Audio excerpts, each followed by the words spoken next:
Hey guys, welcome back to Therapy. So in today's video, I'm going to be sharing with you guys some tips to safely flat iron your hair. So if you're interested, please stay tuned. But before we get started, please make sure you subscribe to my channel. Make sure you hit that lovely subscribe button right down below. Also, if you don't follow me on Instagram, this is my Instagram right here. Please be sure to follow me on the gram.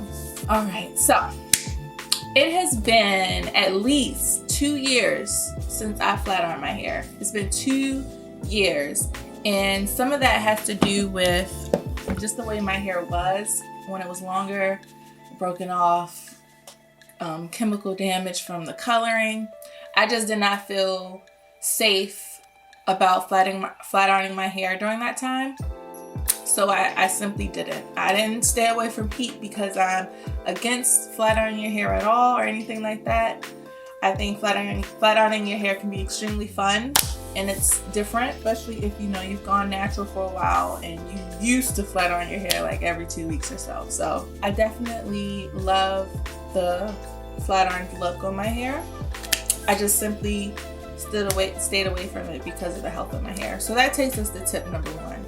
If your hair is not healthy, like I said in my blow drying video, if your hair is not healthy, you shouldn't flat iron your hair. It's just gonna make things worse. It's just gonna cause more breakage. You're gonna cause more damage to your hair. So if you know your hair, and we usually know in the back of our mind if our hair is healthy or not. If you know that it's not, don't do it. Don't do it, just wait. Tip number 2 would be to use a good heat protectant. So the heat protectant that I used in my blow drying video is different from the heat protectant that I use for flat ironing. So this stuff, Chi, again, I use along with this to flat iron my hair, and it gives me a silky flat iron, got some movement, and this protects my hair from heat damage. And like I said, these things can be kind of pricey, but I know that Marshall's tends to have cheap products for a little bit cheaper. And then also, I would say invest in good products. It's your hair, it's your natural hair. These products are out there to protect it, so invest in them. And if you are like me and you don't flat iron your hair very often, you're gonna have these for a minute. I've had these for about 2 years now. And this, always dropping something. This for at least 2 years now, and this stuff right here, I want to say it's a good it's halfway gone now. Only 2 years. This one was $13 and this one was $14. $25 in all over 2 years. It doesn't seem very expensive at all. Like I said, with the blow dryer, invest in a good flat iron. If you're using those flat irons that you get from Walmart for like $12 or the beauty supply store for like $12, 9 times out of 10, they're not the best ones for your hair. And make sure that it's still relatively in good shape. You don't want a flat iron that has scrape marks on the inside, ceramic covering is chipping, because that's going to damage your hair. That stuff is there to prevent as much damage as possible. Also, I would advise you to get a flat iron that has the temperature on there, so you can figure out, what's the best temperature to flat iron my hair to get a good pass. When I flat iron my hair, I go through the most 2 times that section. I don't overdo it. And my flat iron is at 400. 400 is high enough to get me a nice smooth pass without completely frying my hair. So I would advise that you get a flat iron with the temperature on there so that you can control that. Another tip that I have would be one of these little flat iron combs, or I know they have brushes too. I haven't tried the brush, but I want to. But like I said, I don't flat iron it very often, so I already have this, and this works pretty fine. But I've seen the brush, it looks interesting. I've seen videos on YouTube showing that it works. But I found this first. So this little flat iron comb to pass through your hair as you're flat ironing it. Gets a nice smooth pass. Get your hair nice and straight. So I would definitely invest in one of these. I would also say to work in small sections.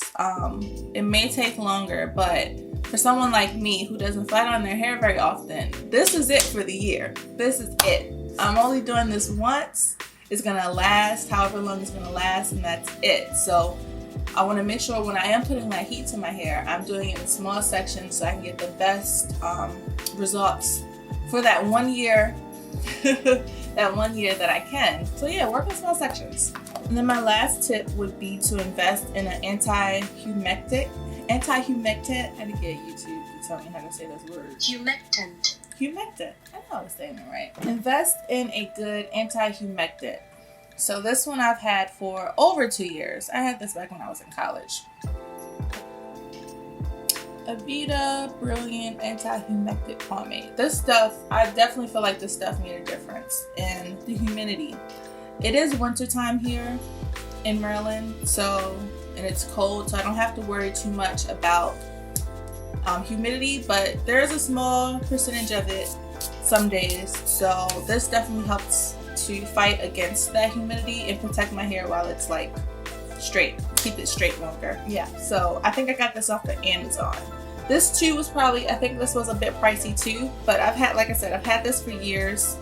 I don't flat iron my hair very much, and I still have a ton left in there that's gonna last me for a while. So get you some, girl. And then my last tip would be to be mindful of when you plan on flat ironing your hair. So if you live in a part of the US or a part of the world where there's a ton of humidity, is it really worth it to flat iron your hair if it's not going to last very long? If you don't have seasonal changes like we do here in Maryland, where it's hot as I don't know what in the summer and it's cold as I don't know what in the winter, you know, if you don't have that fluctuation of seasons, maybe invest in a really good wig or something so that you can still get that flat iron look without having to waste all that hard work. But here in Maryland, we do get that fluctuation in the season, so I tend to flat iron my hair towards the end of the fall, winter time here, because the humidity is at the lowest point and I don't have to worry about my hair poofing up immediately as soon as I walk outside like I would have to in the summertime. And I think choosing the right time of the year to flat iron your hair kind of prevents you from having to go back through it and, you know, fix it, because, you know, you're planning, you know, the humidity isn't around, so you don't have to worry about that. So I was planning on doing a separate video on how I curled my hair once I straightened it, but I realized I didn't speak much in these clips, so I'm just going to add it onto this video and do my little voiceover. So basically what I did was section my hair into small sections, and I took my flat iron and I curled the hair away from my face, basically twirling the flat iron around my hair and then pulling it down, and that causes that, you know, that curl to form.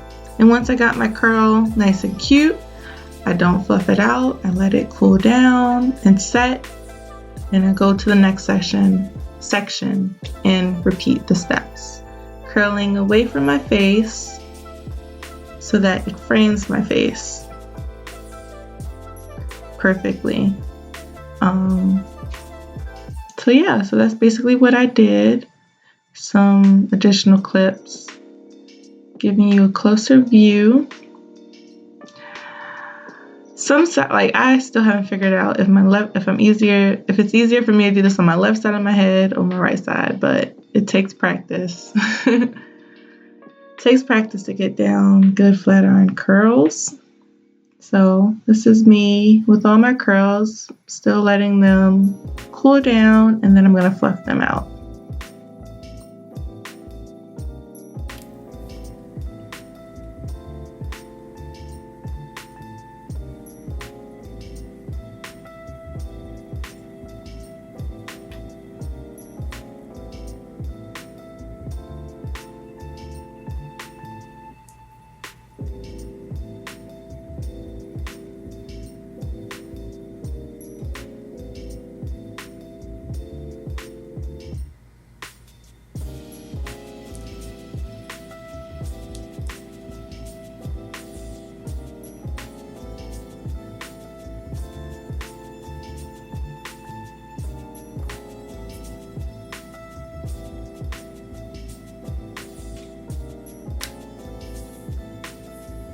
Alright guys, I'm gonna figure out